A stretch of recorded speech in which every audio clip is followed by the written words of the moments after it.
Keir Starmer's approach to Trump's war on Iran risks pleasing nobody. Unlike Spain's Pedro Sanchez, he hasn't spoken out against the war, but that still hasn't won him many plaudits from the US president. By the way, I'm not happy with the UK either. That island that you read about, the lease, he made it for whatever reason, he made a lease of the island. Somebody came and took it away from him. And it's taken 3-4 days for us to work out where we can land there. It would have been much more convenient landing there as opposed to flying many extra hours. So we are very surprised. This is not Winston Churchill that we're dealing with. So that was Trump. Furious that Keir Starmer didn't let the United States use British bases in the Chagos Islands to attack Iran, because the UK had rightly judged the attack to be illegal, America's attack on Iran. Now, many had assumed this was Keir Starmer's background in international law finally coming to the fore. We thought we'd elect this human rights lawyer, we just hadn't seen it yet. Maybe this was the first peek into the morality of this man. However, a report from Tim Shipman in The Spectator, based on leaks from the National Security Council, suggests that it was others in the cabinet who, in fact, directed UK policy in this instance. So this is from that piece. So on Friday, and this is the Friday before the initial attack on Iran, ministers attending the National Security Council were briefed that Iran would fire back at our allies in the region, and we can then be involved to help defend them. That then turned into a massive political argument, a senior security source said. The Prime Minister was the person arguing in favour of the UK providing the bases to enhance the US's capability to attack Iranian missile sites. The source characterises Starmer's position as, once Iran starts firing missiles at its neighbours, we need to do everything we can to prevent that. Using Diego Garcia, which is the Chagos Island base, allows the US to significantly enhance the rapidity with which they can hit targets. So that was Starmer's position. People were pushing back, though. And these are the people who are pushing back. So Tim Shipman says, security sources are clear that Ed Miliband in particular took a petulant, pacifistic, legalistic and very political approach, questioning why the UK should support the US. He fundamentally doesn't like Trump and he doesn't like this Iran thing, one says. As Labour leader in 2013, Miliband thwarted attempts by David Cameron to bomb Syria after the Assad regime used chemical weapons. Many in Westminster regard this as a shameful episode. He probably thinks it was a success, the source adds. So this piece was written sort of as a criticism of Starmer, really. Yvette Cooper adopted the cautious approach of the Foreign Office, they say. De-escalate, negotiate, based on reports she was getting from Oman that talks with Iran over its nuclear program were making progress. She was only prepared to support basing requests if the conflict moved into phase 2, the Iranians targeting Britain's Gulf allies. This position was supported by Rachel Reeves and Shabana Mahmood, the Home Secretary.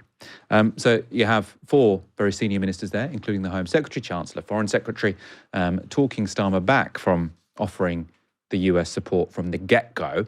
Now, of course, that opposition to Trump didn't last very long. Starmer has since agreed to allow the US to use British bases for what he called defensive strikes on Iranian missile sites. At least 4 US bombers have now arrived at RAF base Fairford just days after Washington warned that strikes on Iran would surge significantly. So it's a little bit ambiguous here, Kojo, because it seems like Yvette Cooper and Reeves and Shabana Mahmood, they're kind of agreeing to what happened anyway, which was once Iran does these retaliatory attacks, then the Brits can get involved.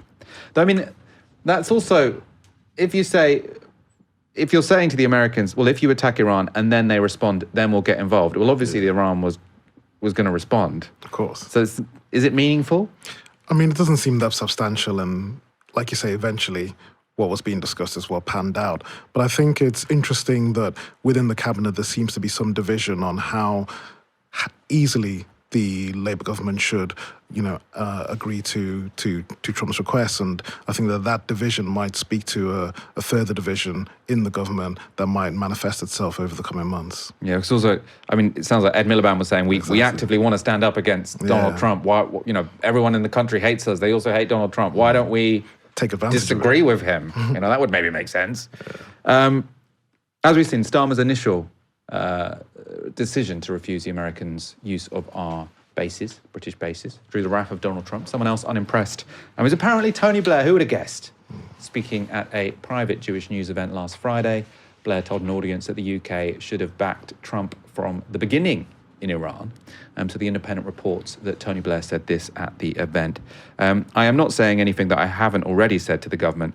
I think we should have backed America from the very beginning. We have got to be very clear about this as a country. We're depending on the American alliance for our country. They are not just an ally, they are an indispensable ally. The American relationship matters. It matters particularly today. It's not a question of whether it's the president, this president or that president. If they are your ally and they are an indispensable cornerstone for your security, you had better show up. On foreign policy, I think people would just prefer you to be strong and out there and clear, even if they don't agree with you, which is exactly his position when it came to Iraq. And again, if it's giving you deja vu, that's not a surprise. Tony Blair has also always been a complete sycophant when it comes to America. This is from a declassified note he wrote to then President George W. Bush in the summer of 2002, just months before the US and UK jointly embarked on a legal war in Iraq. So he said, "I will be with you, whatever. But this is the moment to assess bluntly the difficulties, the planning on this, and the strategy are the toughest yet. This is not Kosovo. This is not Afghanistan. It is not even the Gulf War." So I suppose, to be honest there, he's sort of pushing back, saying Iraq will be difficult, but he is saying, "I will be with you, whatever," which Keir Starmer hasn't said to Donald Trump. You know, if we're going to give him a little bit of credit, maybe some is due there, not much. On Sky over the weekend, Foreign Secretary Yvette Cooper defended Starmer's initial decision. There are some people in politics who think that we should always agree with the US, whatever. There are other people in politics who think we should never take action with the US, again, whatever the circumstances. I don't think either of those positions is in the UK national interest, and it is the responsibility for Keir Starmer to act in the UK's national interest for British citizens. That's what he's been doing. Are you calling Tony Blair a poodle? I think the point is to make sure that actually we learn the lessons from some of the things that went wrong in Iraq, and I think that is exactly what Keir Starmer's done, and to make sure we've got military action taking place as we speak to defend countries that are facing Iranian strikes, because that is in the British national interest. I mean, they should push back against Tony Blair a bit more, right? She sounded, I think most people listening to that would have been like, you know, I'm not so sure about saying now. Obviously, she's in favour of now bombing Iranian missile sites. I would do the Sanchez thing. We're going to show a clip of Sanchez in a moment and just say, I'm against this. I want absolutely nothing to do with this, which is what I think the Brits should do. But, you know, they're sounding a bit more reasonable on this. I suppose this is maybe this is something we don't say that much about Keir Starmer's government. On this, it could be worse.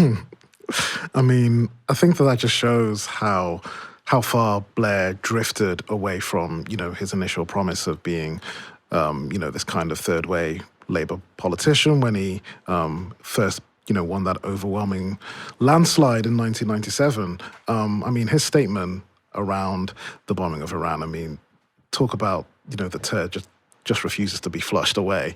I mean, I think it not only reveals a misreading of the British public's mood now, it also, I think, underestimates the level to which his decision to take Britain into the war in Iraq really eroded British faith in politics, full stop. I mean, the sexed up documents, the ignoring of the million people in the streets, Tony Blair's decision to support George Bush in that war in Iraq, I think, continues to have ramifications in how little people believe politicians, even, you know, decades later. And he hasn't learned anything from it. So after that experience and so many people dying, after ISIS, after everything, his position is still a British Prime Minister should do whatever America wants. They're our most important ally because they're the world's most powerful country.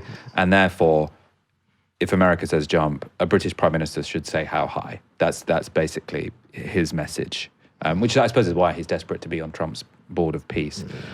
Let's look at a different response. So neither Blair nor Starmer, someone actually standing up to Donald Trump. This is Pedro Sanchez doubling down on his opposition to the war in Iran.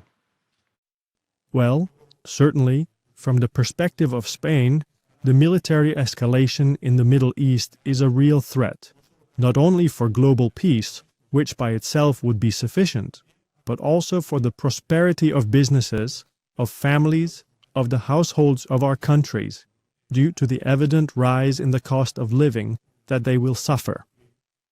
our very own, our economies, the economies that are fundamentally domestic in nature. That's why you know the position of the Spanish government, and I would also say that of a large majority of Spanish society, of rejecting this war and, yes, of advocating for multilateralism, which, by the way, is so well represented when we talk about the United Nations by its current Secretary General, the Portuguese Antonio Guterres. I just noticed on screen that was an AI dubbed voice. Didn't sound very natural. Sanchez, though, apparently his government was sort of dipping in the polls. I think they might have had a couple of scandals. But now the people around him think that this could mean he'll win the next election because basically everyone in America thinks this is a stupid war. Now, if everyone in America thinks that America's war in the Middle East is dumb, everyone in Europe's going to think it's dumber. And I mean, there is a decision that lots of European countries are making, which, I suppose the context here is the war in Ukraine. They don't want to really piss off Donald Trump because they know that they're still reliant on the Americans to defend Ukraine from the Russians. So there is that. But I'm surprised that more of them aren't just coming out strongly saying this is stupid and a terrible idea, if for nothing but electoral gain, because people are going to respond well to that. I know, I mean, listening to Sanchez there, I just thought, imagine that politician who's representing the general will of their population. People do not want this war. People do not want the consequences of this war, the spiking energy prices, the spiking oil prices. And there's an open goal for a politician to particularly and, articulately represent that, especially when you consider the fact that the alliance between the United States and European leaders has been fractured by Donald Trump's actions so aggressively over the past few months. So why would a British Prime Minister or a leader of another European nation state be so sycophantic towards Trump when he's clearly shown, threatening to invade Greenland, that he doesn't respect Europeans as equal allies? Koja Karam, thank you so much for joining me. We've got to let you go because you've got somewhere to be. Yeah. You guys don't go anywhere though, because we have another interview coming up for you now.